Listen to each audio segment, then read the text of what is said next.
Hong Kong, a city of complicated history, dim future, and shocking present. Rolex, Patek Philippe, Chanel, Cartier.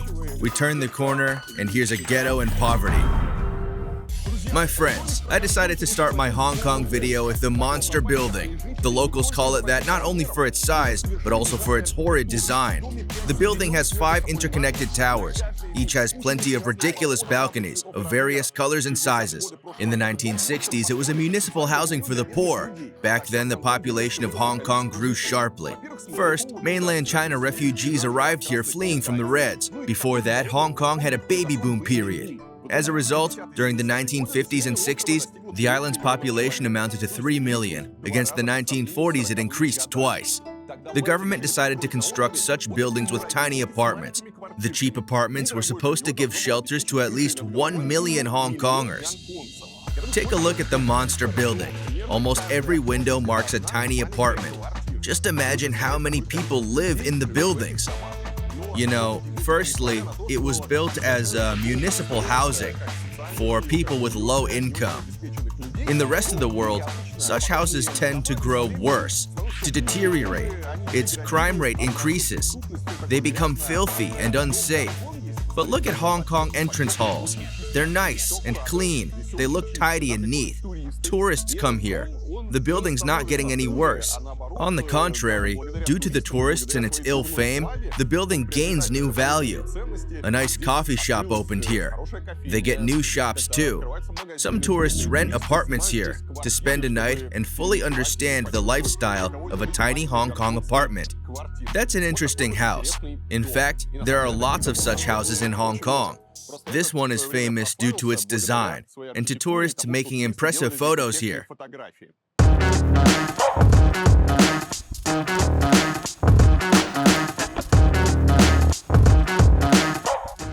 That's the spot everyone uses for photos. You see the crowd? It's morning and there are not so many of them. Sometimes they come in huge mobs and wait for their turn to take a photo. Check this out. That's what people came here for. They want to see the view. It's interesting how the Monster Building's destiny has changed in course of time. Back then, it used to be a municipal housing for poor citizens. Then, it started getting shabby and turned into a landmark. It started attracting people with its hideous design. People started coming here to make photos of a Hong Kong symbol. The city is highly overpopulated. Its architecture is dreadful. People literally live face to face in their tiny coffin-like apartments. That's Hong Kong's reality. One of the city's symbols. People started coming here to make photos. At some point, the building stopped seeming hideous and even started thriving. An Arabica coffee house opened here. It's one of the world's best coffee houses. A very expensive one. Who would have thought a fancy coffee shop would open here? The locals are getting tired with the tourists. Here's a notice from them, asking people not to climb on the air shafts. People used to climb on them to make photos. You could make nice ones from below. Here's how they looked like. They also ask people not to use drones or anything that goes up. They say it's private property and ask us to respect the tenants, not to disturb them and keep quiet, not to use drones or make photos through the windows, because they're fed up with tourists and I can understand them pretty well.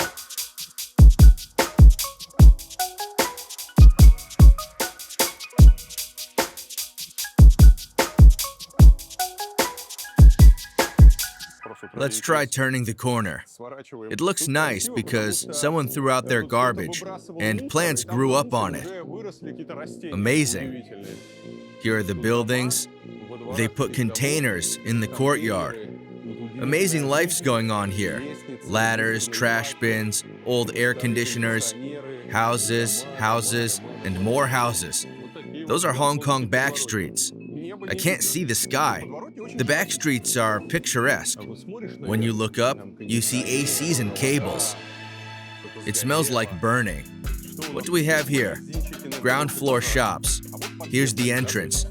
Even though the building is not high level, the entrance hall is very tidy and neat.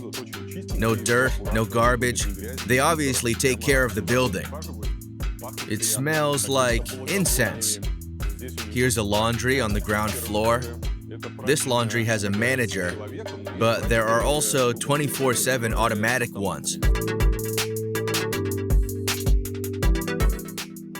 Here's an automatic laundry, and you can buy fresh fish next to it. Amazing. And meat.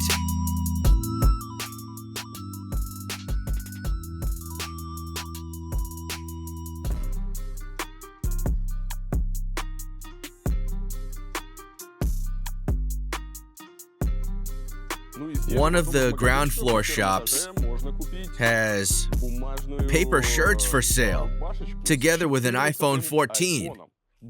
They have paper dominoes and various gambling items. Here's a paper Louis Vuitton purse. Looks grand. You can buy a Louis Vuitton purse, fancy shoes, and a set of various cards. First, there's a passport, a fancy passport. Then we have VIP cards, and even the Bank of Hell. That's not exactly what you think. Here's a train ticket for a fancy train that will take you to the skyscrapers of Shanghai. It's amazing. Why would you need all these things? They are for the relatives, for your beloved relatives who sadly have passed away. As you know, you can't work in the netherworld, meaning that your deceased relatives are waiting for your presents. If you want to send something in the underworld for your relative, you come into the shop and buy a purse, a phone, or just money, or cards, tickets, and a new shirt, and then you take it to a special furnace. Or you can even do without that. You just burn the things up and they go to heaven, and your beloved granny, grandpa, or uncle gets your presents. Why would you do that? Your relatives will pay you back. They will speak for you with gods and provide good luck for you. So they do that in China, in Hong Kong, and in Taiwan. They buy presents for their relatives in the shops and burn them up. You can even do that on the street anytime. And many people do that as part of feasts during the Chinese New Year and other feasts. Chinese shrines have special giant furnaces to burn paper gifts in large amounts. Sometimes you can hear from furious ecologists. They claim giant heaps of burning paper bags, money, and other items are becoming so large they start polluting the air.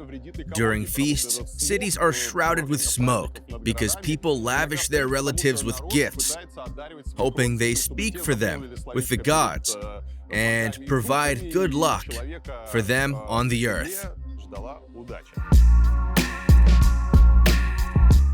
A crocodile leather wallet, a watch, a fancy phone, glasses, and a card, of course.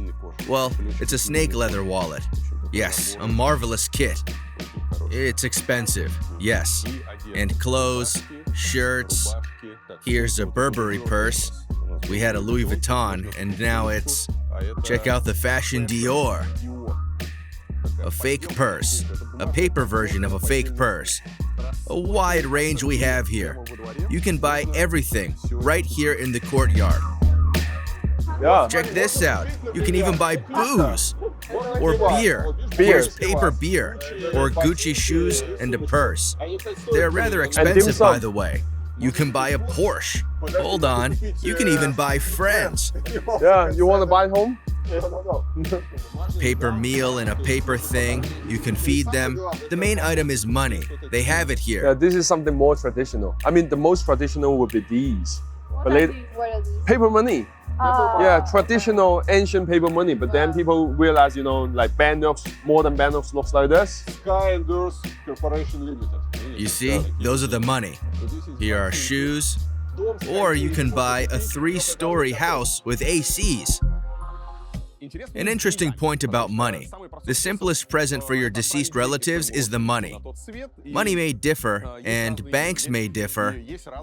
They have a heaven bank for those relatives who are already in heaven, And they also have the Bank of Hell, literally meaning a bank in the hell. And you literally transfer hellish money to your relative, meaning your relative burns in hell. So you transfer local money for them. It's only a matter of translation here. In China, they see hell not exactly like we do. For them, hell is a kind of transitional place, a kind of limbo. A human soul is taken there before going to heaven. So you can transfer hell money if you want your relative to speak for you with the gods in the transitional quarantine place. They have lots of such shops with a wide range of goods. They sell cars, clothes, and whatnot for the people to burn it and transfer it to their relatives in the netherworld.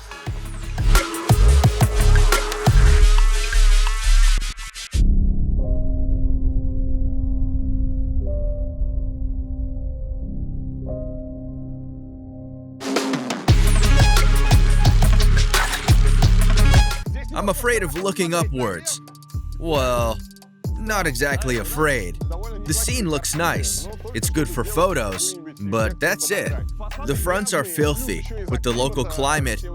All fronts are covered with mold and stains. ACs are all around. No one cares about cleaning the building fronts. People hang their clothes and put their dryers, AC blocks, and whatnot up there. The only thing they seem to struggle with here is the unauthorized constructions. They have a few of them, especially on the roofs, with people living there too. But there are not many of them. The buildings may surprise you, with plenty of ACs, drying clothes, pipes, cables, and supply lines. Supply lines are one of Hong Kong's peculiarities. Most houses, especially old ones, have external supply lines, sewer pipes, cables, and water pipes going along the external walls. The climate makes it possible. Here are the sewer and water pipes. What else? You see, here are the buildings, and they are covered with pipes from head to toe. Pipes and lines. Lots of them here. Those are sewer and water pipes, and power cables. Here are the internal paths. I can't even call them passages.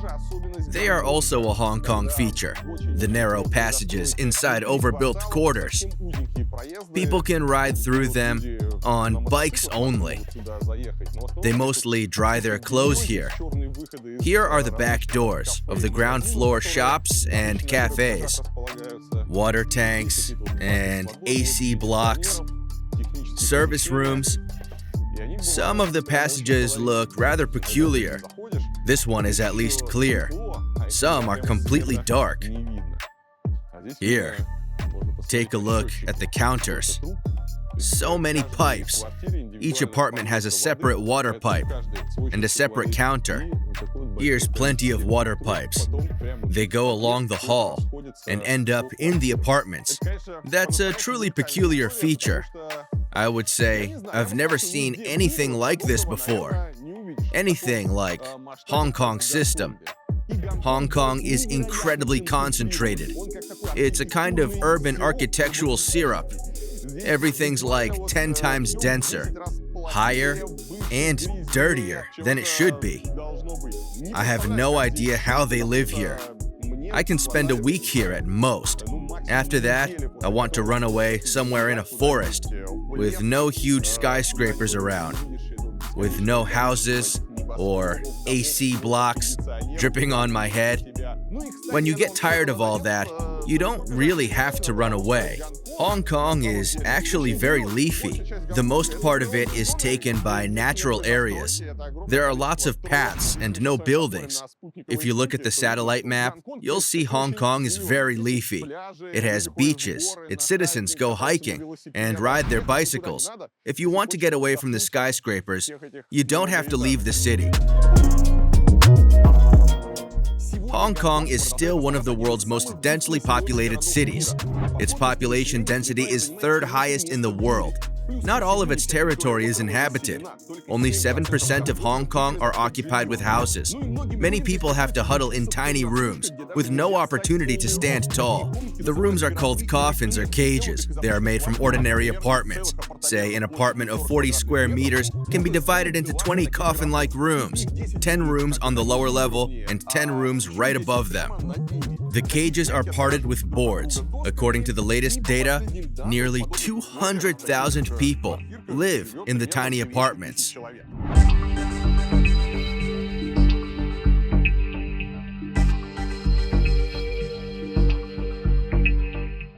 Despite the beautiful name, Chung mansions are one more unpleasant place in Hong Kong. The huge building contains 5 apartment towers. It was built in 1961. City outcasts accumulate there because the building has the island's cheapest rent. There are nearly 2,000 rooms on 17 floors. An average of 4,000 people live there per day. The Chungking Express Mall is located on the ground floor. It has more than 500 stores and restaurants, from curry and African joints to shops selling illegal phones. In the mansion's passages, you can find illegal goods and services. Some say illegal gangs and drug dealers arrange their headquarters in here, and you can easily buy a shot inside. And sex workers live there, of course. With all that, the mansions are called ghetto at the center of the world. In 1995, someone was murdered there. After that, the building was equipped with security cameras. Some say there are more than 300 of them inside. The building is mainly inhabited by migrant workers, arriving from Sri Lanka, Bangladesh, and other countries. They often get robbed or raped, but they never report it to the police. They are afraid of deportation due to their expired visas or fake documents. Check out the interesting contrasts. I walked some 20 or 30 meters away from the most dreadful building.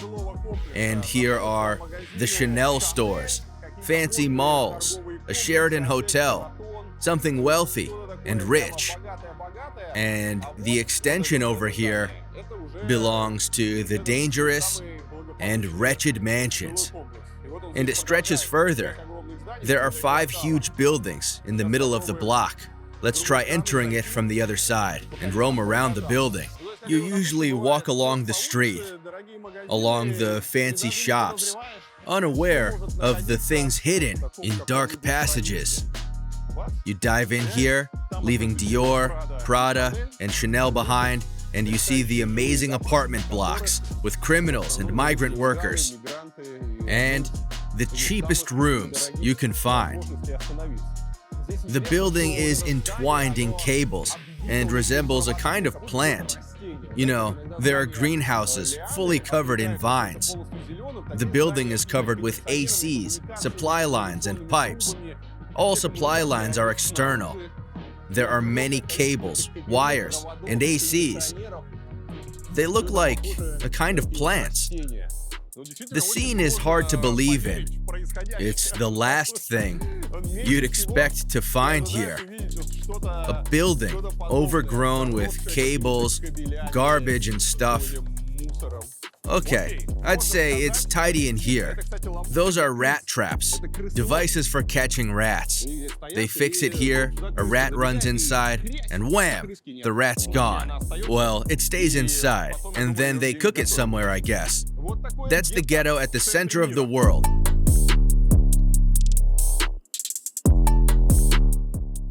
Here's some African trinketry. You can buy some here. Various world cuisines for various tenants. It smells different. All the goods here are not typical for Hong Kong. Here's a delivery service for Africa and Middle East. I wonder if there's a Russian corner. Checkered bags, money exchange and transfer offices. It says transfer money to your family. It says right. When people come to Hong Kong, they move into the building. It's one of the main spots with suitcases and money exchange. Everything a migrant worker may need in here. Or those searching for, well, here you can order a marvelous sofa. If you made a fortune and you're going back home, wishing to please your family, you can bring them a sofa. There are several hostels or guest houses on almost each floor of the building. In all 5 buildings, there are night shelters on each floor, apartments for rent, low-budget hostels. If you look at Google reviews, they're hardly higher than 2 stars. The comments claim the photos are fake, and it's filthy and noisy. They say you'll get dubious neighbors. The price can be like $20 to $30 a night. The price is very low for the district. Outside the building, it'll be no less than $200. Here, you'll live in the very center of Hong Kong. The conditions are poor, yes, but for $20 a night, well, you can do it if you have no choice. Let's have a look at the local hostels. I'm not sure we can enter. Here are the directions. Zodiac Lodge. It must be here. Their front desk is in the E6 block on the 9th floor. Here are the photos. Those are the rooms they have, with online booking. They have ACs and free Wi-Fi. They even give you toilet paper, and you'll have a private shower. Not bad, I'd say. Here's the floor plan. That's the tower we're in. They have 5 hostels here. 1, 2, 3, 4, 5, and 6 blocks. Wait, that one is joint. The floor is fully taken by hostels and guest houses. People renting apartments and rooms here grumble about dirt, poor service, and check-in problems. As the prices are very low, there's no staff here. You get your room code online. Here, you see the digital locks? There's no one to help you. You can't store your luggage or anything. The online photos often differ from the real rooms. They are noisy and leaky, with unpleasant neighbors. Well, what do they count for? Renting an apartment in a fancy district of Hong Kong for $20 or $30.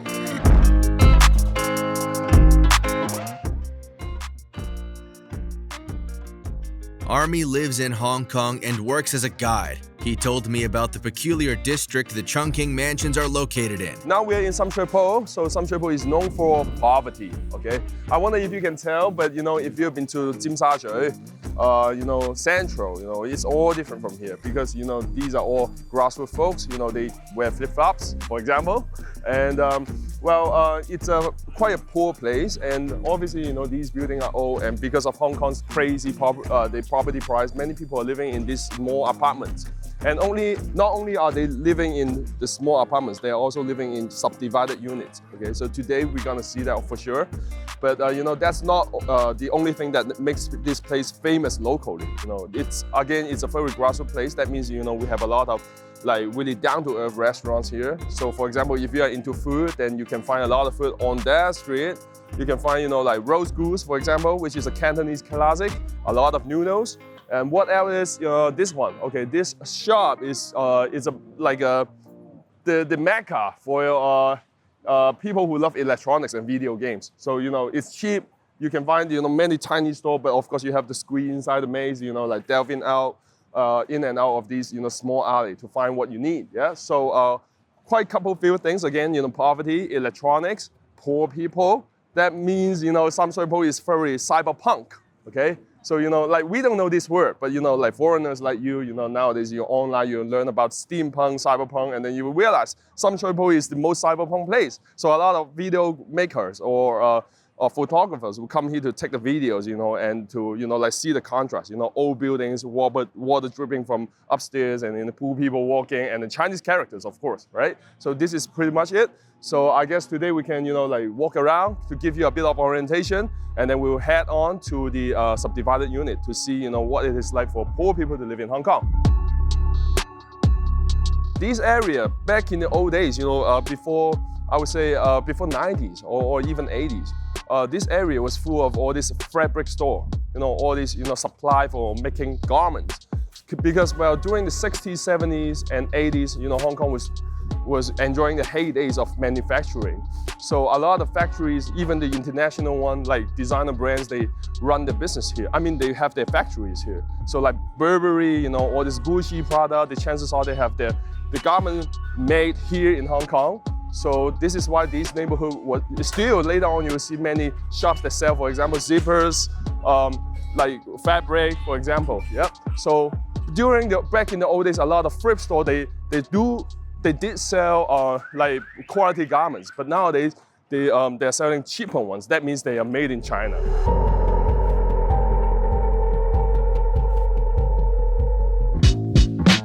Of course, I wanted to learn the price of a Hong Kong apartment. 2-bedroom flat. Do you use square foot or square meter? Square meter. Square meter. Okay. So how big do you expect though? I don't know, like 80 square meter. 80 square meter to buy. To rent. To rent here, 80 square meter. I'm thinking, well, it has to be over 20,000 Hong Kong dollars per month. 20,000. Yeah, do the conversion. I'm for. Yeah. But you know, to buy, it can easily be more than $1 million US. Hong Kong is not only about coffin-like apartments, it also features nice, expensive housing. Speaking about housing prices, here's an amazing skyscraper behind my back. Here it is. Here's the skyscraper. The smallest apartment in this building is 55 square meters large. It has 1.5 bedrooms, 1 master bedroom, and 1 small nursery for a tiny bed. 55 square meters. It's not a large apartment, and it's $2.5 million at least on lower floors. The higher, the more expensive. That's a new house. Beautiful, fancy, and modern design. Those are Hong Kong prices. So this is the dimension, the size of an apartment, right? Here we love to use square foot. So this is 405 square foot, so less than 40 square meter. Less than 40 square meter, right? Definitely less. So it's sold for about 4.4 million Hong Kong dollars. Yeah, 4.4 million Hong Kong dollars. Yeah, but you know, I'm thinking it must be a like old building. Yeah, and again we are in one of the cheapest area. Yep. But if you go to further down south, closer to Tsim Sha Tsui, that would be way more. All right. So yeah, interestingly, all the listings are pretty cheap. And here, this is like on the 5th floor, a small room with a bed. It's about 3,900 Hong Kong dollars per month. Let's go up to a coffin-like apartment and see how they live there.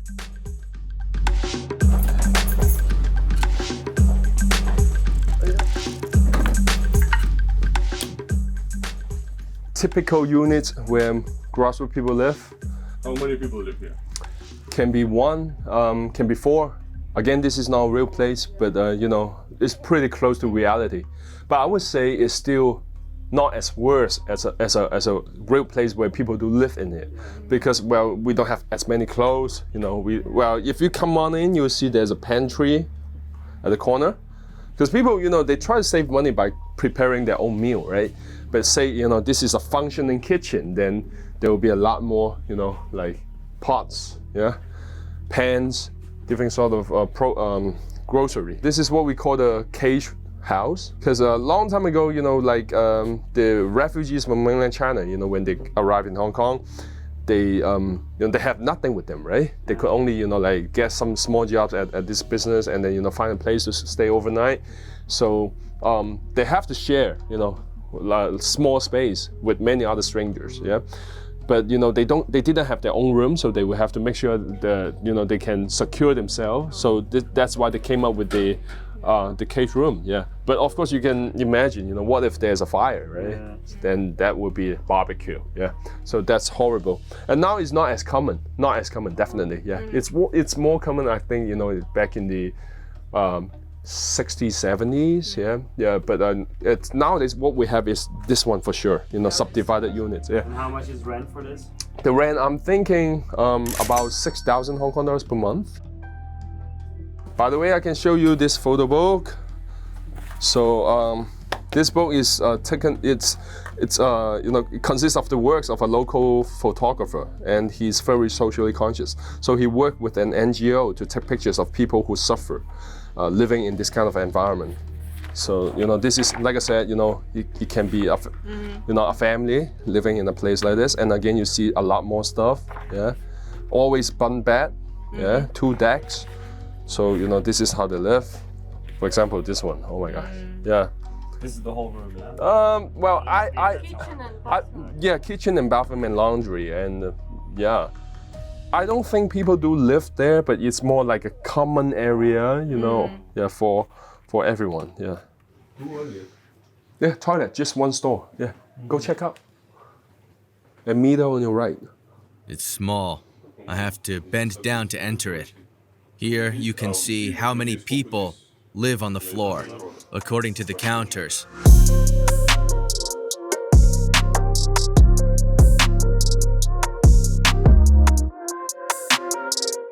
After the amazing room tour, I found an amazing huge line on the street.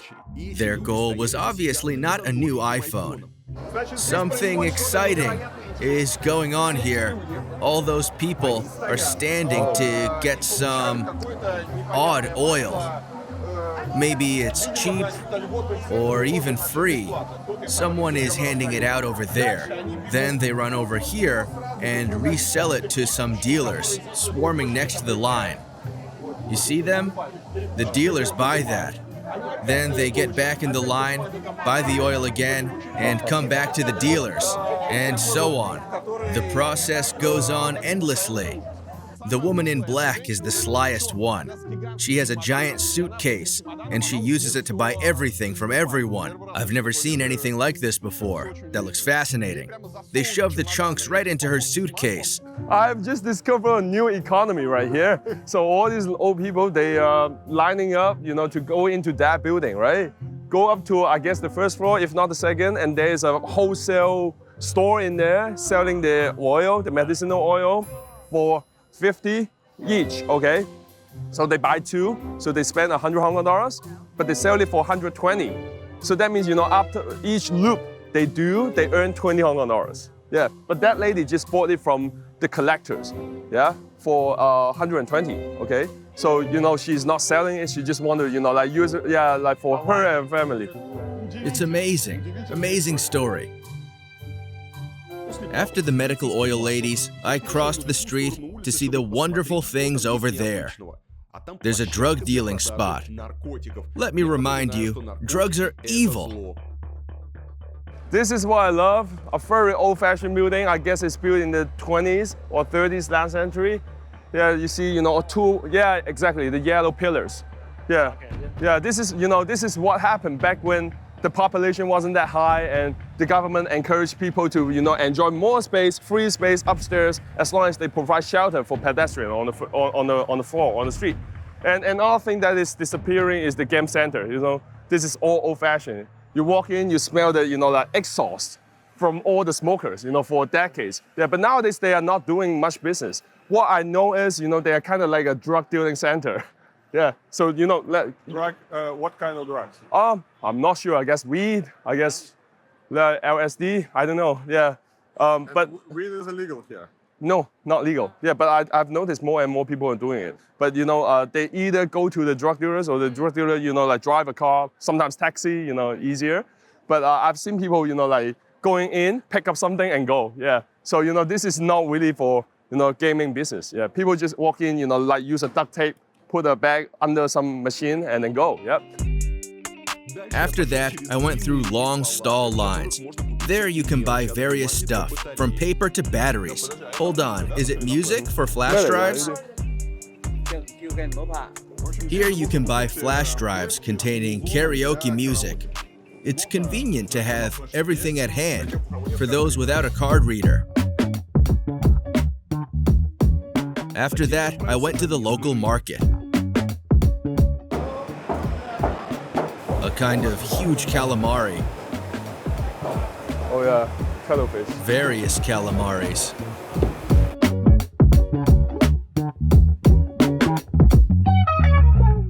Here is a noodle store.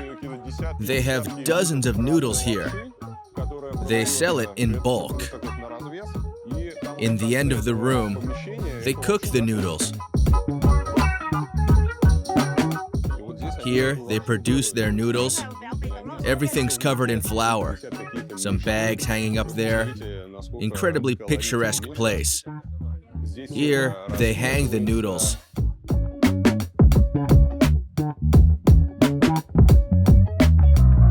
This are typical Cantonese dishes. So cheap lunch boxes.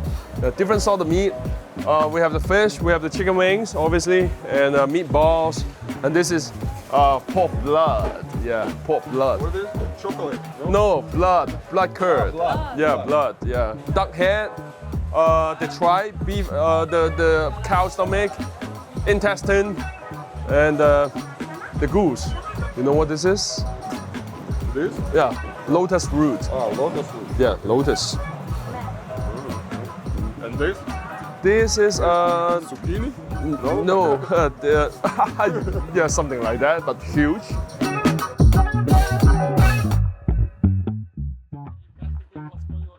Here's fresh fish for the market. Check out the fish tank truck. It brings fresh fish to the market.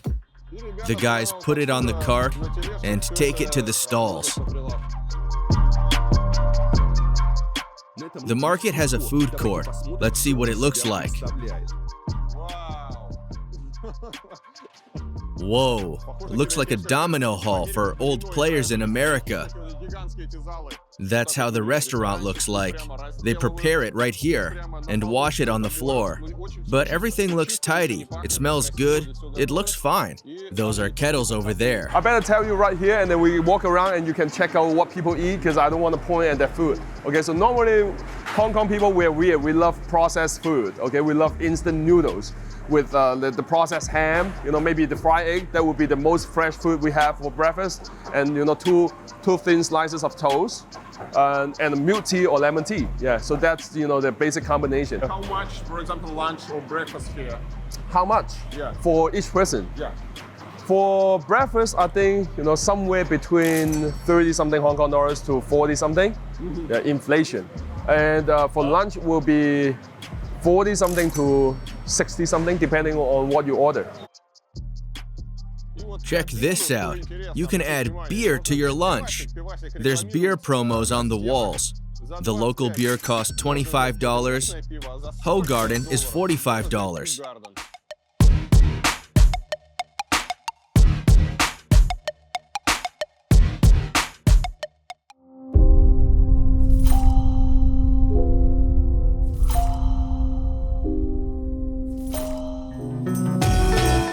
Hong Kong has not only coffin-like apartments, but also brothel skyscrapers.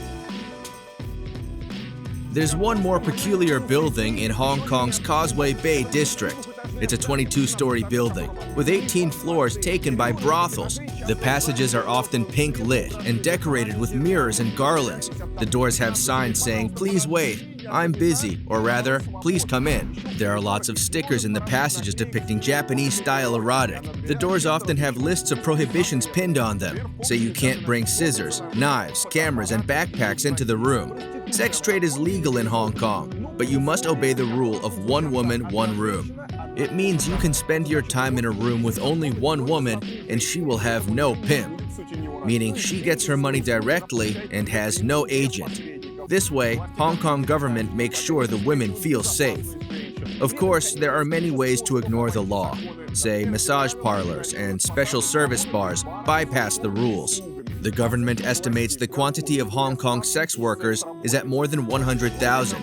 Most of them work in brothels or massage parlors. Migrant sex workers often suffer from abuse, but don't report to the police. The reasons are the same: the fear of deportation. I can't say I'm interested in the local pleasures, but I have to go and explore the building, especially since it's around the corner. That's how the entrance looks like. It's totally unremarkable and located on a common street with shops and stuff. And then there's the entrance, saying Fuji Building. Totally unsuspicious. All right, I'd say the decoration is a little bit too lush, with flowers up there. Let's give it a try.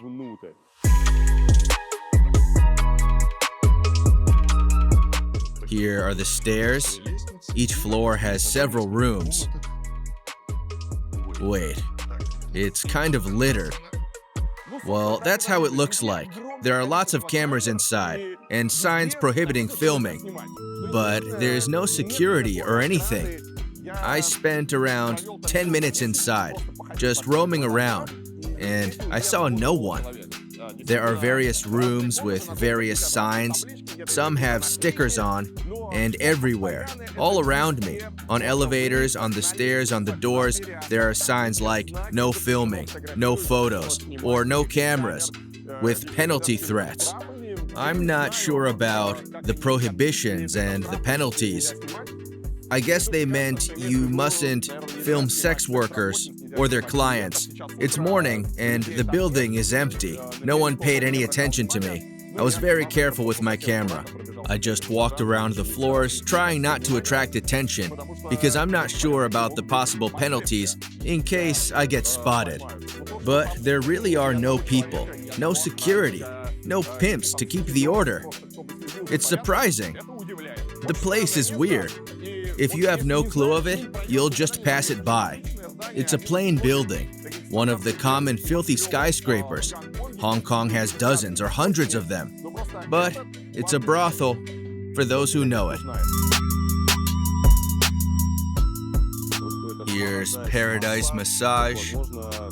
It may be a real massage parlor. Their entrance would make an electrician happy. Everything looks nice. Cameras, service panels. It makes me wish to put the cables in order. I have no idea how they deal with all that, and why it doesn't get burnt. Oh my, the extension cord hangs on a piece of tape.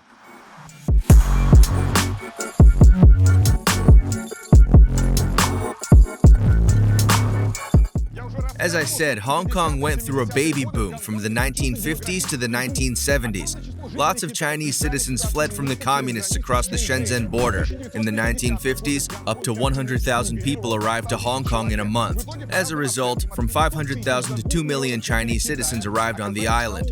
But instead of happy life and freedom, they faced hard life.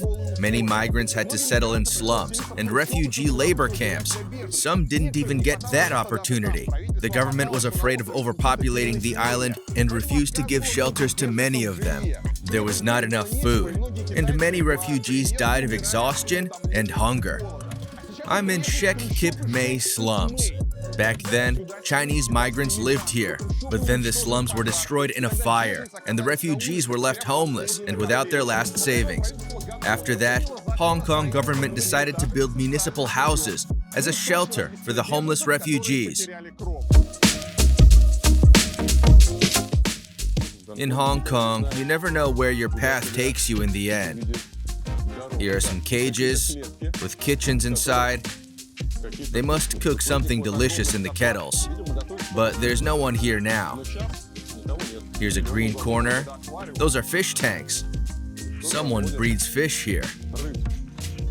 By Hong Kong standards, the area is rather spacious. They even have playgrounds. Nice locals tanning and enjoying themselves, feeding the pigeons.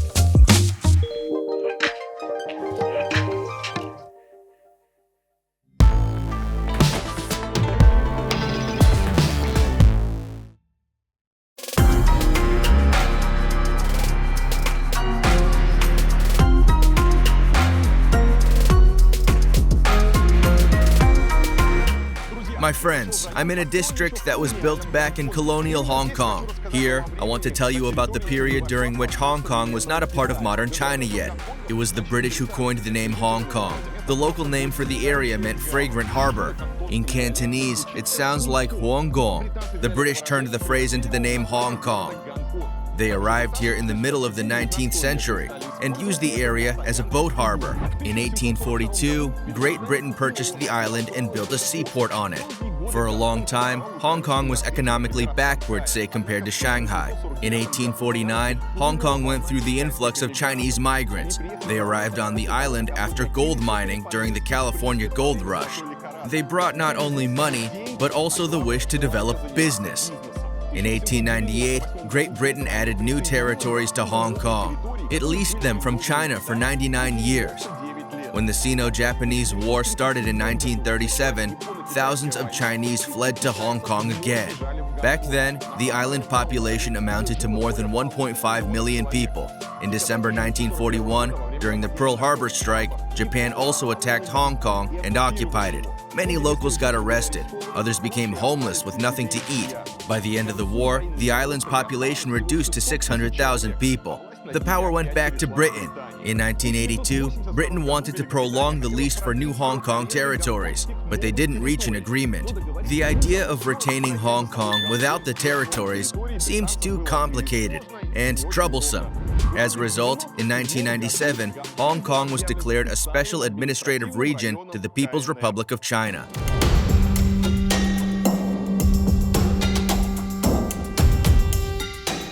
The British built not only luxurious houses in Hong Kong, but also prisons.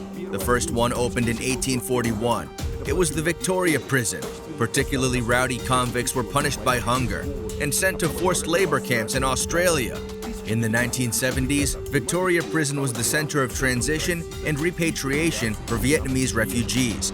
In September 1995, the compound was declared a part of historical heritage. There's a cultural center here now.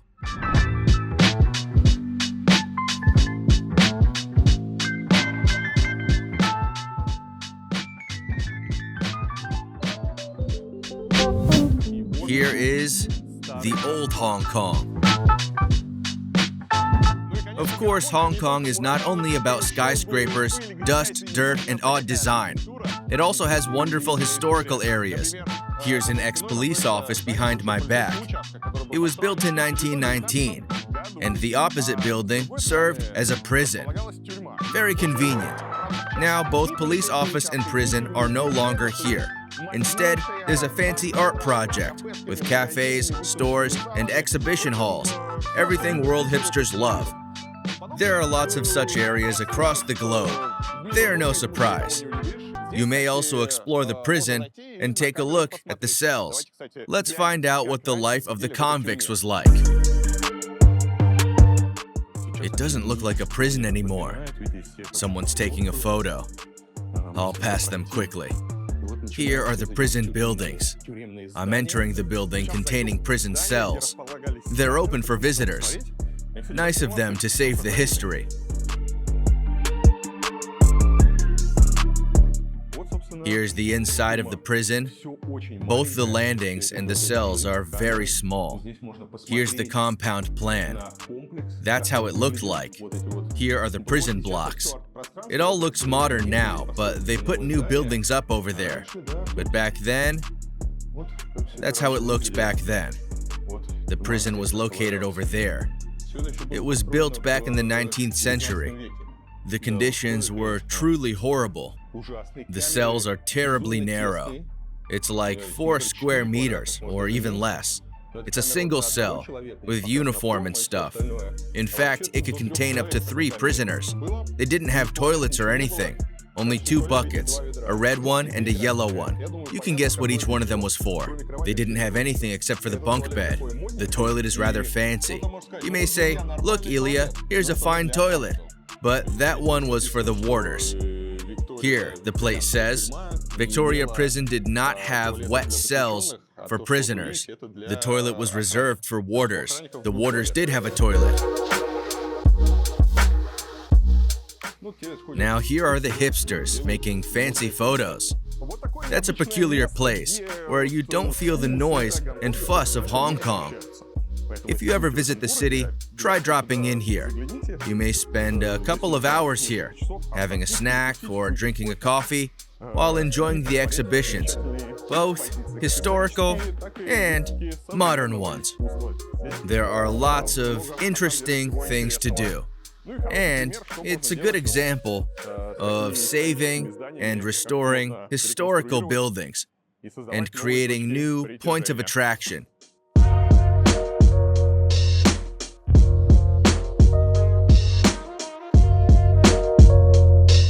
In 1997, China regained Hong Kong. After the reunion, it was an island of freedom for the Chinese. Hong Kong still has its own currency, trade relations, and politics. Interestingly, China gets most foreign investments through Hong Kong. Businessmen use it as a secure financial hub. Foreigners transfer money there, and it ends up in mainland China. Hong Kong has neither VAT, nor GST, nor sales tax. That makes it attractive for business, for trading, and reselling goods internationally. Hong Kong almost fully depends on imported goods, including raw materials, groceries, and fuel.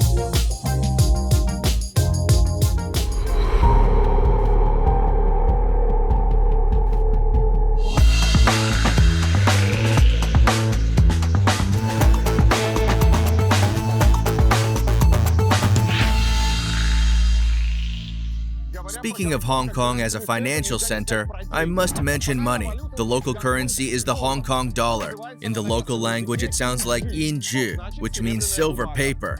The name was coined in the middle of the 19th century. Back then, the city had a silver standard. All banknotes were backed by silver. All of the city's coinage, except 1 mil and 1 cent bronze coins, were also minted from silver.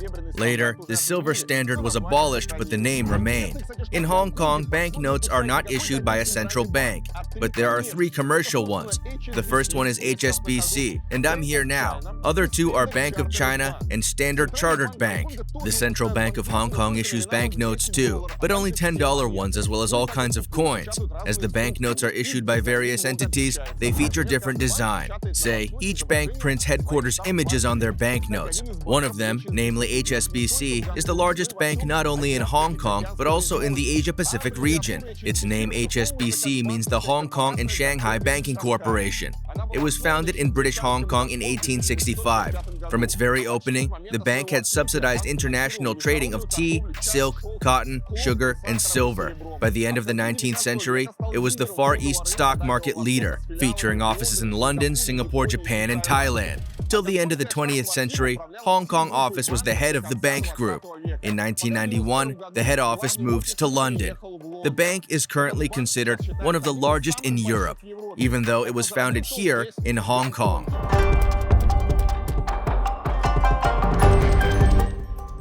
Here is the HSBC headquarters behind my back. It's one of the most famous Hong Kong skyscrapers. Firstly, the image of the building is printed on many banknotes, as the bank issues Hong Kong dollars. Secondly, it was designed by the British architect Norman Foster back in the mid-1980s. The design still looks rather modern and relevant. Here's an interesting point. The building's not only outstandingly designed, it also follows the traditional feng shui guidelines, which say if you want to be lucky, prosperous, and everything, you must put up your building by the water. As it was impossible to build right by the water, HSBC Bank made a deal with the Hong Kong government about leaving the area between the building and the water non-occupied. As a result, although Hong Kong Center is densely overbuilt, you see the square in front of the bank? It goes right down to the water line. There's a kind of garden and stuff. There's not a single building on it. The guys get paid a great chunk of money so that no one disturbs the feng shui guidelines and puts anything in front of their headquarters, so that they remain lucky and prosperous.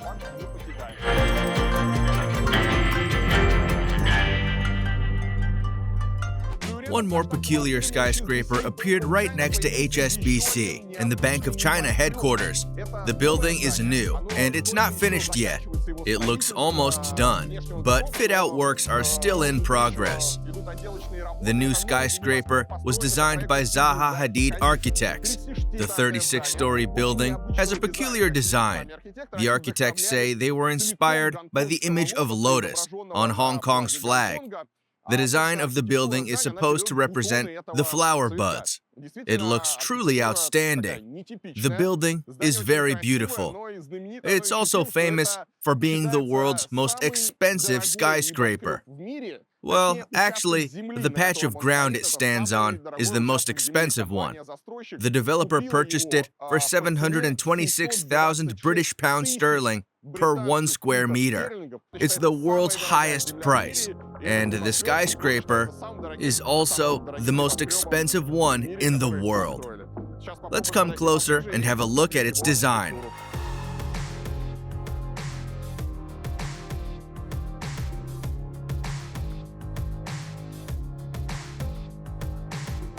The construction is still in progress, but here are the passages they're assembling. You can already walk around the building. The skyscraper will obviously be hollow down here, with a small foundation only, resembling a flower stem.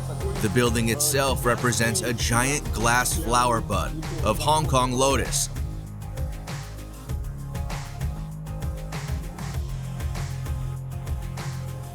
Hong Kong is very hilly. If you want to go from upper districts to lower ones and back, you'll have to deal with lots of zigzags. But not in here. Mid-levels is a district for wealthy Hong Kongers. On their daily commute, they used to complain about long traffic jams, inconvenient crosswalks, and their hard lives. The government decided to construct a short way for them, to give Hong Kong's nobles an opportunity for a pedestrian commute. So they constructed the escalator street. It connects the top to the footing using the street escalators. It goes right above the roads, right among the buildings, and can lift you all the way up. First, it reduces physical exertion because you don't have to climb the stairs. Second, it's way faster, as you don't have to wait for the cars to pass. That's a peculiar and convenient street. Well, it's getting shabby with banners hanging around, and it could be renovated by now, but it's still popular, with lots of people using it.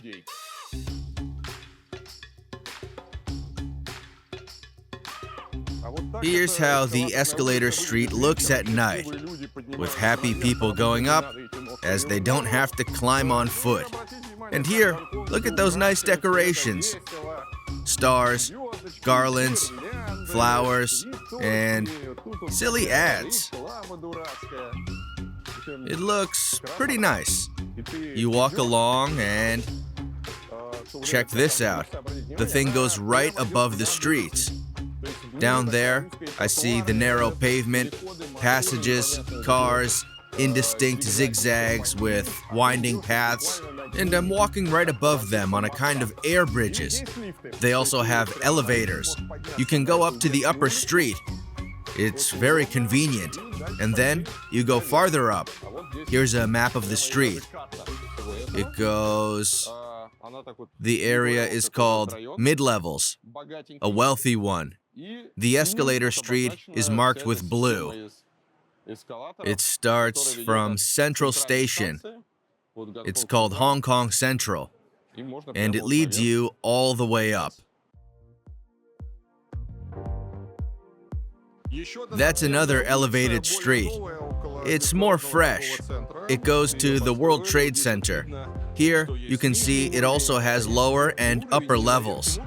You can also use the upper level to walk around downtown. Here are the directions. They show the spot we're at and the number of blocks we can go. We can go all the way to the City Hall or even farther. Well, it's rather long. The passages interconnect the buildings. There are roads down there, and you can't really cross them with all the traffic. And people mainly use the upper level. Almost all downtown buildings are interconnected with passages. If you want to board a bus or go somewhere farther, you can use the exits. Bear in mind, that's not just an elevated passage. That's more of an interconnected second floor. You don't have to climb up and down. You can walk along the second level for a long time. The passage comes up right to the building entrance. You don't have to climb up to it. All downtown buildings are kind of interconnected, and each block Here's a passage, and here, and here. Those are just streets located on the second floor. Many exits are equipped with elevators and escalators, like this one. Here, you can enter the shopping mall. The passage leads to its second floor. In there, you can use the elevator.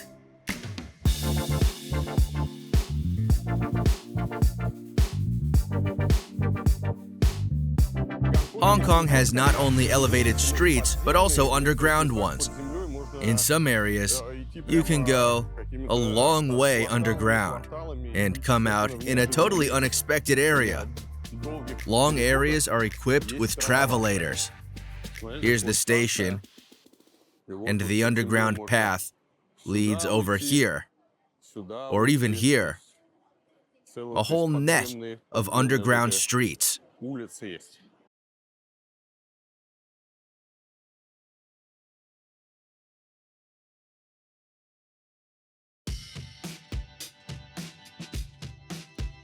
There are three colors of taxis in Hong Kong: red, blue, and green. Red taxis work in Hong Kong and Kowloon. Blue ones drive between Airport and Lantau Island. Green taxis can take you to the new territories. Judging by the color, you can tell whether you can use the car or not. They finally started to renew the cars, but most of them are old and shabby Toyotas, possibly littered inside, with tons of garbage and stuff. Sadly, the drivers don't care much of their cars. I have no idea why. Many cars are also battered and not really efficient. You see, they are mostly Toyotas. Toyotas, Toyotas, and Toyotas. But there are also new cars, just like in Japan. Drivers mostly use counters, and you don't have to speak to them. I've never met a local driver trying to cheat or anything. Depending on the car and driver's mood, there are either 5-seat or 4-seat taxis. Check this out. Each car has a sticker on its fender telling you how many seats the car has. If there are 5 of you, you should look for a 5-seat taxi. And there's something more. You'll have to pay for waiting, and maybe also for driving through tunnels. There are some toll tunnels in the city, so it's you who pays for them. In fact, taxis... thanks. In fact, local taxis are cheaper than Uber. You can also order them via Uber app. But Uber's cars are much better. Their cars are cleaner. Their drivers are more polite than the old and seasoned Hong Kong drivers. But the local taxis are charming in their own way. All right, let's see. Here's a 4-seat Toyota. As I see it, 80 or 90% are ancient Toyotas. Toyota Comfort. Interestingly, taxi cars in Japan are also Toyota Crowns, but much fresher and cleaner, and with automatic doors. In Japan, cars have automatic doors, but not here. Here, you must open the doors yourself. Here's a new Ford that substituted, well, it's much better and larger. And it also has an automatic sliding door. They obviously like putting toys in cars. Here's a taxi driver with a whole range of bears under the windshield, and a cute kitty with napkins.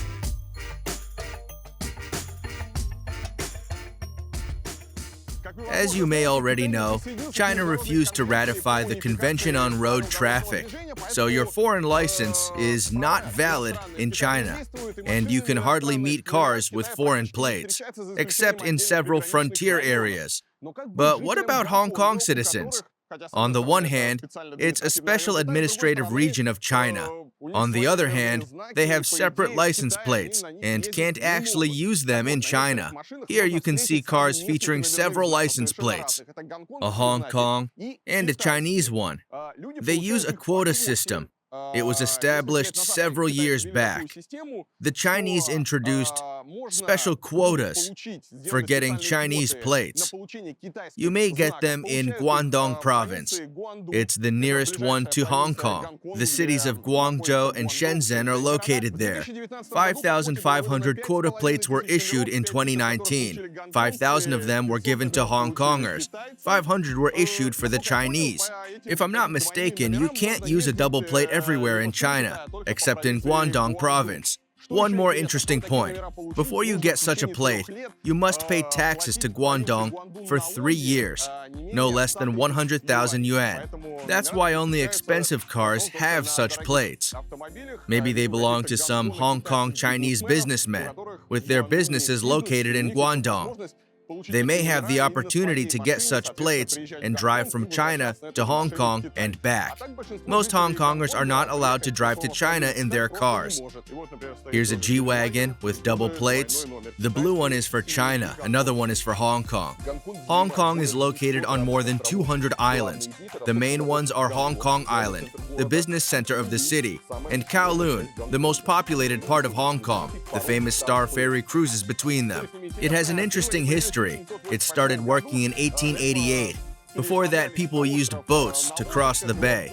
In the end of the 19th century, ferry connection was opened. Back then, each ferry got its own name. All names were connected to the stars: Guiding Star, Polar Star, or Northern Star.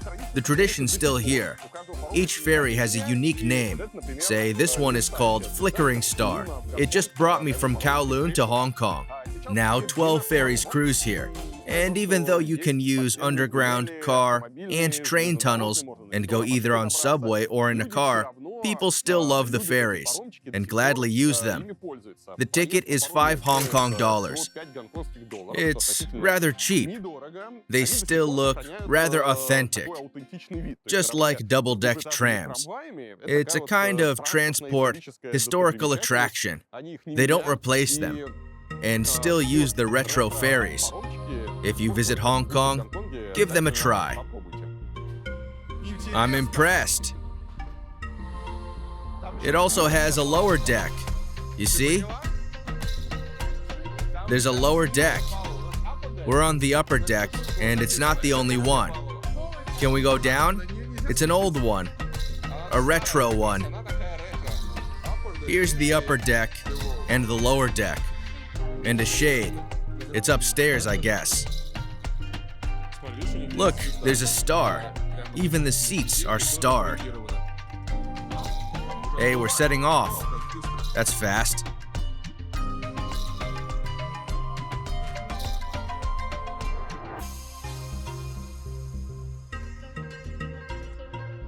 Beside authentic ferries, Hong Kong also has authentic double-deck trams.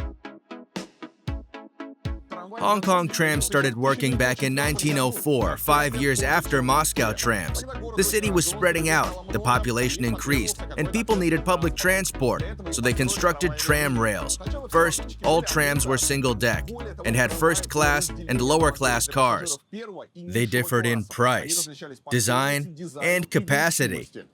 The number of passengers was growing, and in 1912, Hong Kong saw its first double-deck tram. Back then, it was open-topped. Only in 1925, the city got trams similar to modern ones. Hong Kong's tram system was even recorded in the Guinness Book of Records with the world's largest double-deck trams park. It's also an item of British heritage, as the trams resemble London double-deckers. You can't see the color of the Hong Kong trams because they're usually covered with banners. Trams here are used as noisy, moving billboards. Trams are very popular with local advertisers. First, it's very popular public transport. The route goes along the whole island.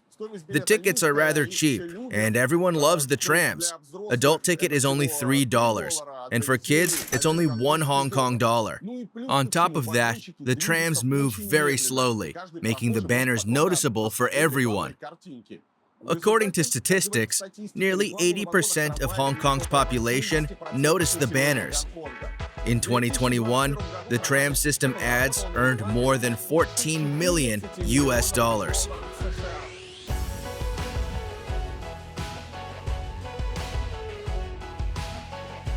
You can also use Hong Kong's subway, but first, handle the turnstiles. There are several ways to pay in Hong Kong subway.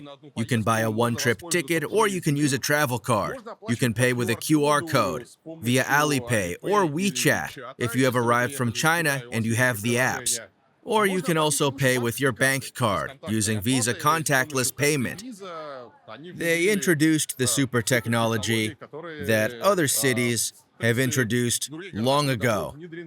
But there's one point. All the technologies work at different turnstiles. If you want to go out, you'll have to walk around and search for a suitable turnstile. All of them accept transport cards. You see, it says transport cards and tickets. Not all of them accept QR payment. And it can be a real challenge to find a turnstile that accepts Visa payments. It's the most unhandy option. I have no idea why they couldn't put them everywhere. Now I have to... Here it is. Every time I have to walk around and search for the sign. Here are the suitable turnstiles. And I can do like that and get out. By the way, they obviously have fun in here. Jolly music is playing, but the reason remains unknown. We've seen the subway, let's have a look at the bus stations. The guys are waiting for the bus. Check out the narrow area. They marked bus lines areas on the narrow pavements, and everyone's huddling on the narrow streets of Hong Kong. In fact, when you see the pavements, you start wondering how they pass by and even carry something large. Or how they shoved in cars, trams, and double-deckers. Hong Kong managed to adapt somehow. It's probably the tightest city in the world. It has little room for living. Check this out. There are stores and cafes on the one side. There can be dozens of people inside. And here's a street food stall, and it can have a waiting line. And here's where the bus line begins. You see, they painted a bus number. And by the way, you should stand in the line, and the well-behaving people are patiently waiting for the bus. You can even try to cope with the timetable. You can find it on the round poles. It shows the station's order and the bus arrival time, and even the trip price, all the information you may need. While investigating Hong Kong streets, bus stops, and parking lots, I ran across an outrageous, uncanny crime. Breaking news, my friends. I'm currently on the spot where a terrible event took place. On 4th November 2023, a hideous event.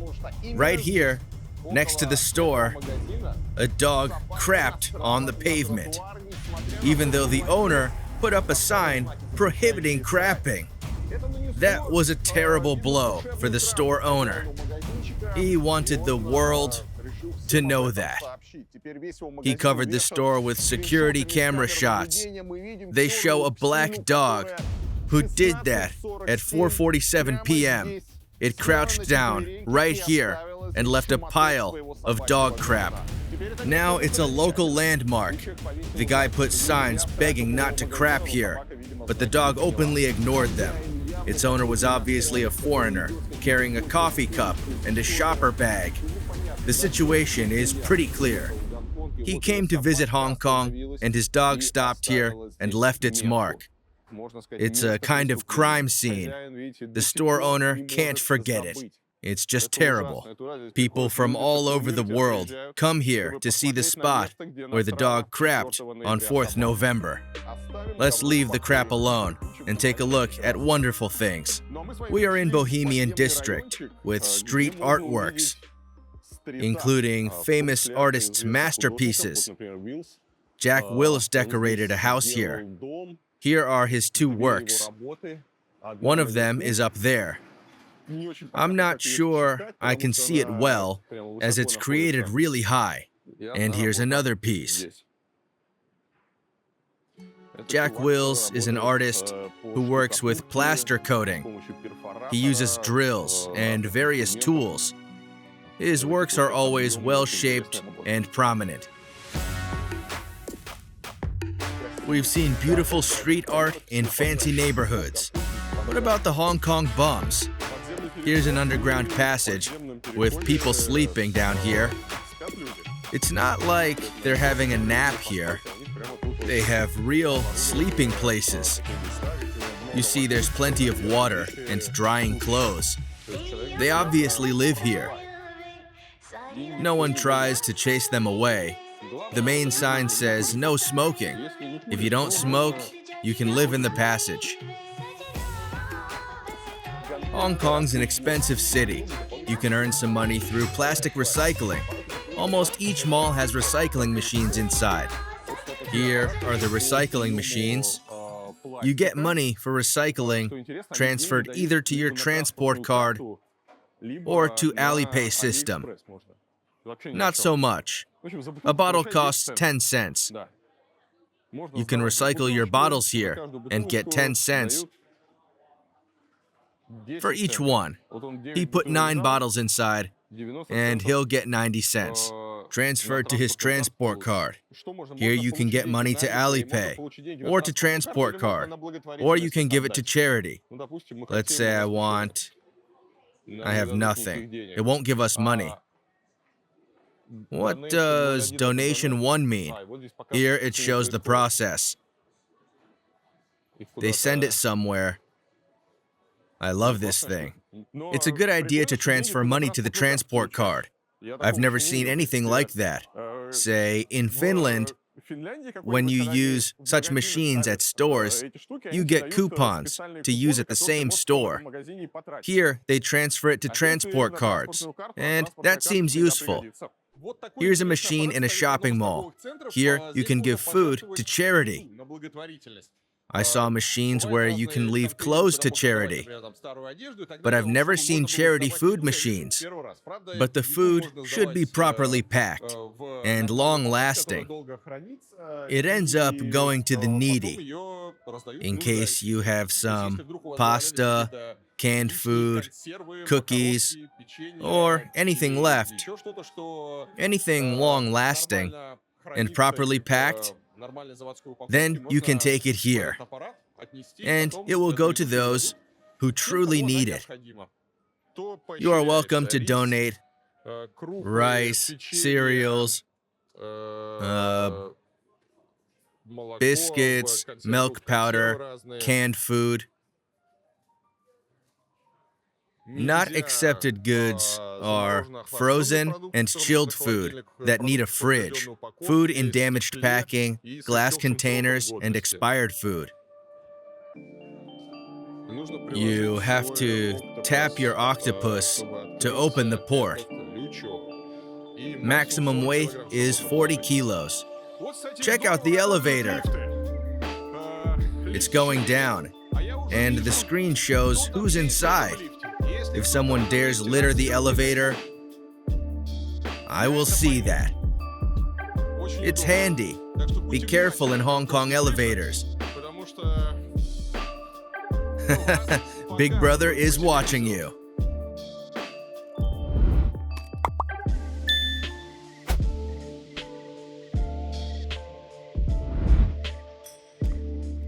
Well, if you want to crap in the elevator, think twice. Because someone's watching you, and it's live.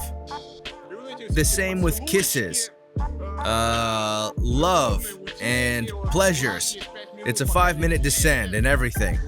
Watch out, you're being broadcast in Hong Kong.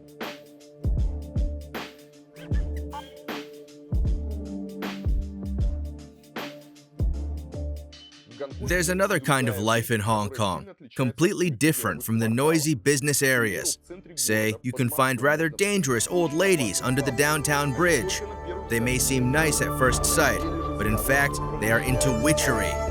There are witches right under the Hong Kong downtown bridge. You'll notice them while passing by, with all their sanctuaries, candles, and chairs. They even give announcements. It's magic going on here. Of course, a few people still believe in it. The ladies became a kind of tourist attraction. Pay them 50 Hong Kong dollars and they'll draw good luck and shoo away evil. Or help you punish your haters. The most popular underbridge ritual is beating up the haters. If you have enemies, you can come up here, pay them money, and they'll drive your enemies away. They'll be upset. I'll give their magic a try right now. I don't really believe in that, but we're in Hong Kong, and it's the best way to feel the city. Let's go chase away whom? Let's chase away my haters and those who click dislike below my videos. That's the list of services. Guangdong worship, welcome, yada yada yada. We're not here for worshiping. Lord Tiger worship, 50 yuans a piece. Ask Tiger to help you. Drive away the evil. Whoa. Whoa. The Tiger power. Tiger will help me drive away the evil and deal with YouTube haters. $50. All right, evil strikes. Strike the evil away. Here's a magic right against YouTube haters. Here, for the evil, $50. No one will dare click dislike. Tell me, what? What's your link? My link. My link. What is your name? My name? My name, okay. It's Ilya. Ilya. Ilya, that's my name. What is your wish? Give me $50. Should I open it? Yes, thank you. I will open it. A tiger? No, no tiger. I don't need a tiger, no. Here's a 50. 50 and that's it. Without money, she won't do anything. Here we go. A right against YouTube dislikes. I have no idea why it cost $50.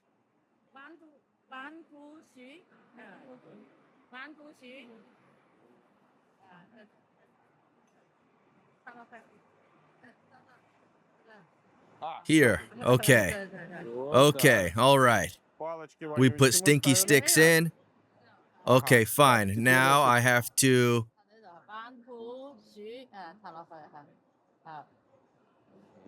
One more set of stinky sticks. Sit down over here. Like that, okay? I got two filthy things. Open up your palms. There you go. There you... No, not like that. I did something wrong. They're laughing at me. Not like that. Like this and like that. That's how it should be. She's telling me I did something wrong, and I won't get lucky. Whoa. It's way better now. It's fine. Now it's perfect. I'll be the luckiest man. This side up. No, it's not perfect enough. I'll give it a third try. I'll try to get lucky.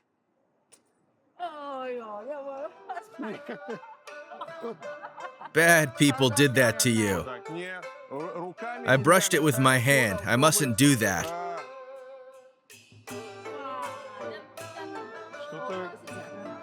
It just wouldn't. 1, 2, 3. What? Pour all in 3. She says 1, 2, and 3. Okay, I poured water in the cups. And then, get out. Evil, get out. Mean people, get out. Haters, get out. Get out. Get away.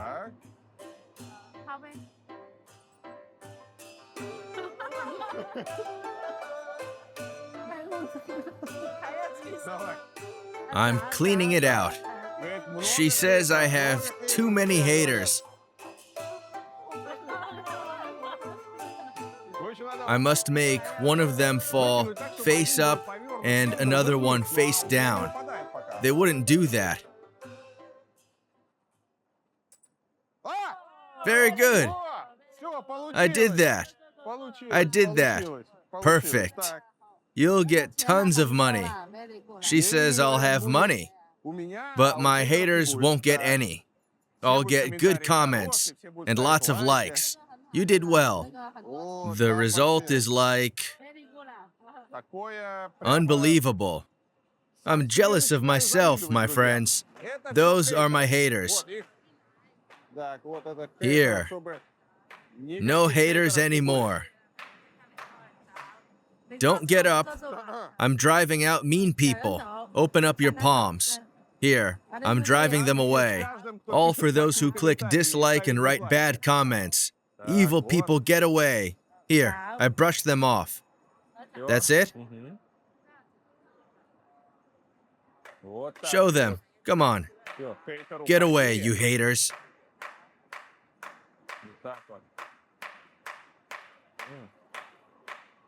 With all her force. Amazing. Master Tiger, help us drive mean people away. The tiger will arrive and make mean people die. Master Tiger, destroy them. Make them go away. Leave only nice people. The tiger will gobble down the mean people and leave us with nice ones, and it'll be fine. Tiger power.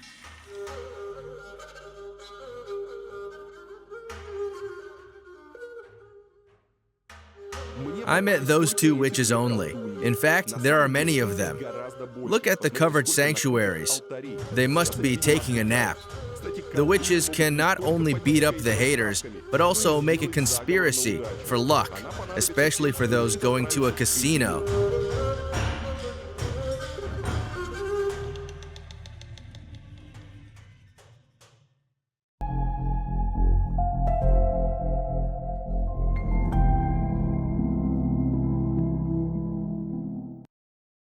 Hong Kongers are into gambling, but only betting and lotteries are legal here. If you want to try roulette or poker, welcome on board the casino ship, setting off Hong Kong Quay to neutral waters.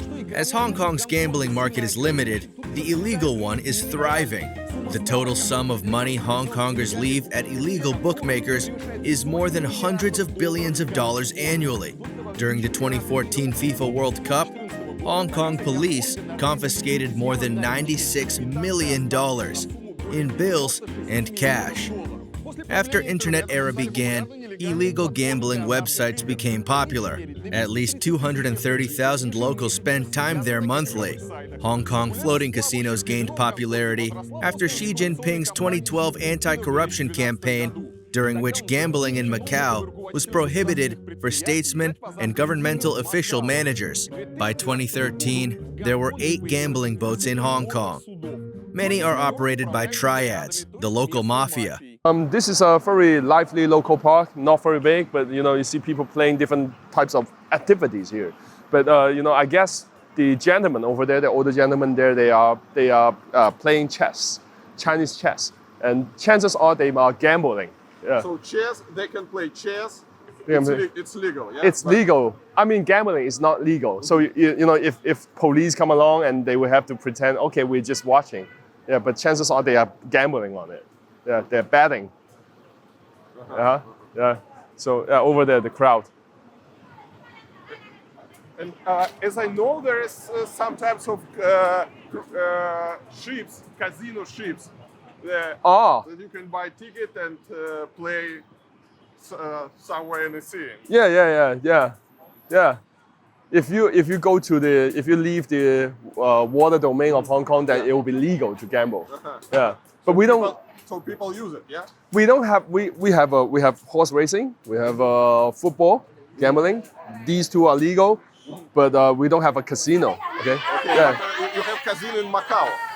Of course, they're making crazy money. Yeah. Yeah. So why people don't go to Macau? Why they use these casino ships? Well, I guess it's more fun that way. You know, maybe they get bored with Macau. Yeah. I mean, more options. Then why not, right? So it's the same casino. So on the ships, it's the same casino. Oh, same kind. Yeah, basically. Yes, basically. Yes. Regular casino with poker tables. Yeah, probably. Yeah, probably. That's what I saw on local movies long time ago, back in the 90s. But me, myself, as an ordinary person, I've never gotten one. Gambling is prohibited. No gambling. It's prohibited.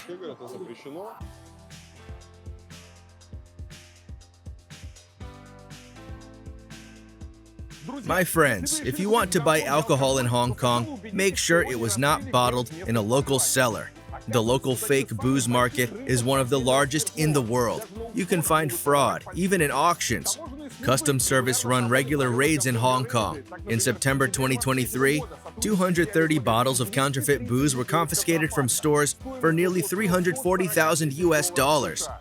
7 people got arrested, including 4 store owners. Well, not from this store. A month later, Hong Kong Customs confiscated 260 liters of fake alcohol at cargo inspection. It was estimated at $4,400,000 US. The problem's essential for mainland China. Around 30% of alcohol in the country is claimed to be fake. An average adult Chinese consumes around 15 liters alcohol annually, and 5 of them are fake. The country's black market rose sharply in the last decades. The more bars opened in China, the more fake booze they sold.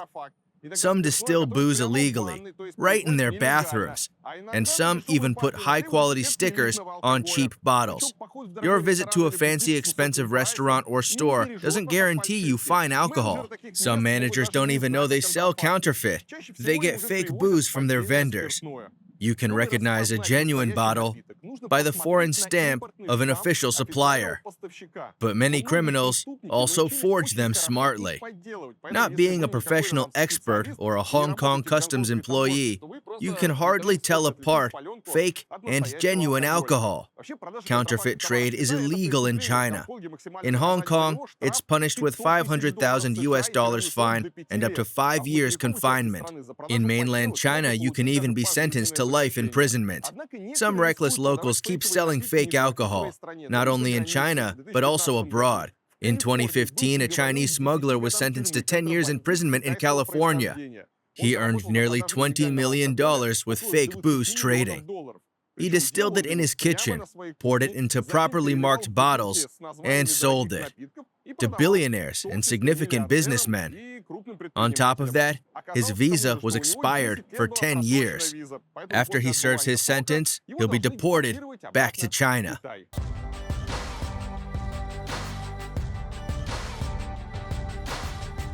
So, you know, the typical...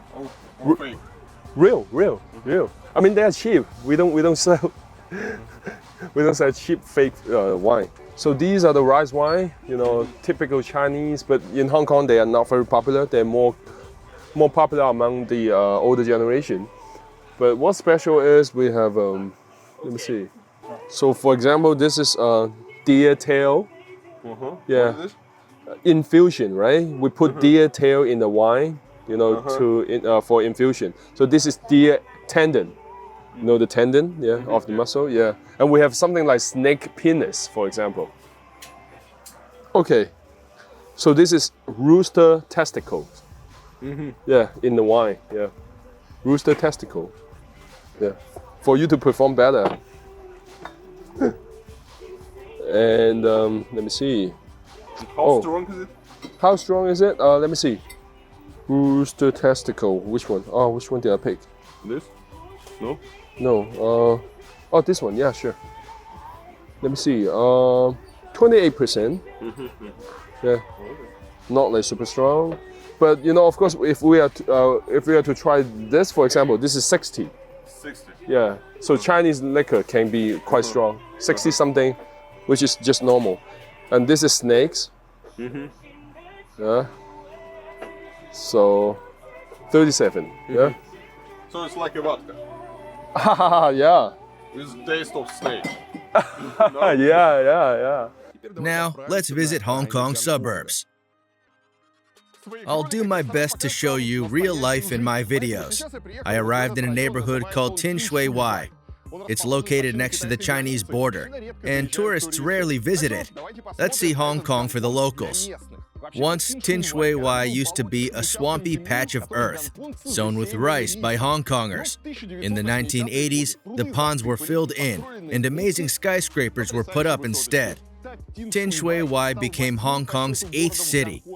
By the early 1980s, its population reached 30,000. In the 2000s, Tin Shui Wai was known as the City of Sadness. Many citizens complained about the horrible buildings and the absent hospitals. Some even went to rallies demanding new work opportunities, crime control, and hospital construction. The reaction of statesmen was very slow. In fact, the first local hospital was built in 2017. By then, the population reached the number of 280,000. There are still some swamps, but they were developed into Hong Kong Wetland Park. The nearby village shows the fishing past of Hong Kong. Lau Fushan was once famous for its oyster households. For a long time, Hong Kong was known as a farm place for oyster breeding and collecting. The tradition is more than 700 years old and inscribed in the UNESCO Intangible Cultural Heritage List. The island has developed lately, and the surrounding water has been polluted. There are few oysters now, but you can still find oyster and seafood stores, both in Lau Fushan and other Hong Kong parts.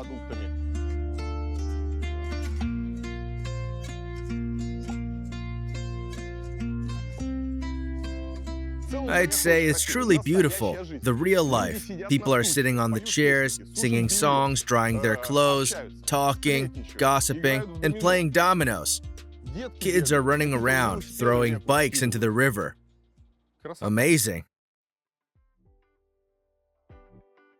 That's how the good neighborhood looks. A comfy courtyard with no cars inside. Drivers leave their cars on the splendid elevated parking lot. And check out the buildings. Dozens of stories.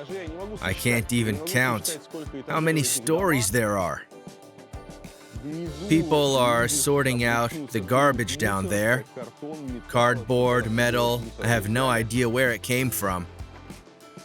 Let's have a closer look at the simple life of Hong Kongers. That's one of the places with hardly any tourists. Interestingly, almost no one speaks English here. You can talk Chinese or use translation apps. Here, they sort out the garbage.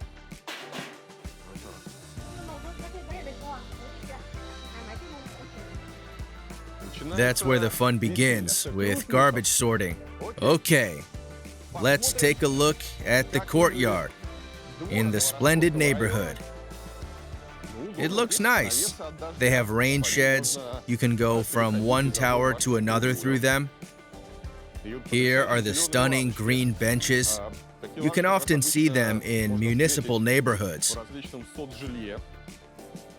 That's how the entrance looks like. It's rather plain. Its concierge is on duty, keeping track on strangers. They have a kind of special devices next to the entrance. It accepts food scraps. Instead of putting them into the trash chute to rot, you can use this device. It works via app. First, you download the app. Then, you scan the QR code, put your stuff in here, and even get digital money. You can put any food scraps in here. The bins accept non-edible products. Each entrance has a food scraps device next to it. Here are the Chinese bikes for rent. There's something weird about the bikes. There's plenty of rusty bikes. All pedestrian areas are taken with the bikes. Judging by the condition, no one really rides them. They're dusty, rusty, and cobweb covered. I have no idea why they are parked here. I look at the skyscraper and I feel alive. Here's their embankment. It's also taken by a huge mass of bikes. They dry their clothes right on the bush, despite all the restrictions. Clothes, pants, undies, towels. There's a small fish market just out of Tin Shui Wai. Here they sell famous local oysters. Here's a small fish market in the town's suburbs. It ends with a peculiar point. You go along the fish market. Here are the oysters. The famous local oysters. They open them up right here. I can see Shenzhen on the horizon. You see the Shenzhen skyline? Amazing, isn't it?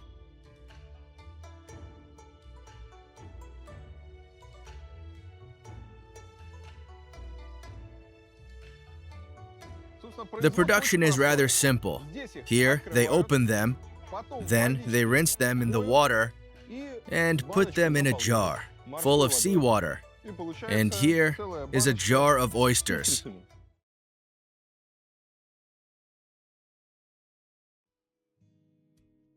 You know, Hong Kong is not only about skyscrapers, apartment blocks, full streets, cars, and interchanges.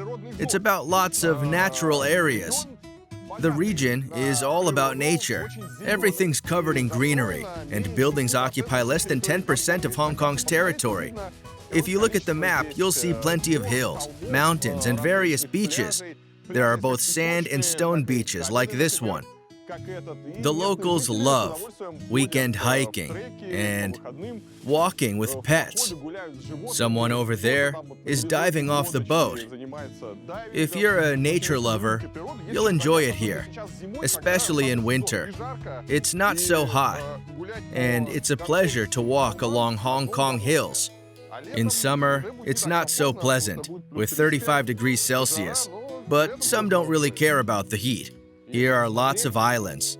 Ferries cruise between larger islands. You can use them easily. That's mysterious and freedom-loving Hong Kong. It somehow combines luxury and poverty, brothel skyscrapers and international office centers, hard-headed pragmatism, and witchery beliefs. If you loved the video, don't forget to click like. Subscribe to my channel and write a comment below. And don't forget to post the video on Reddit and share the link with your friends on WhatsApp.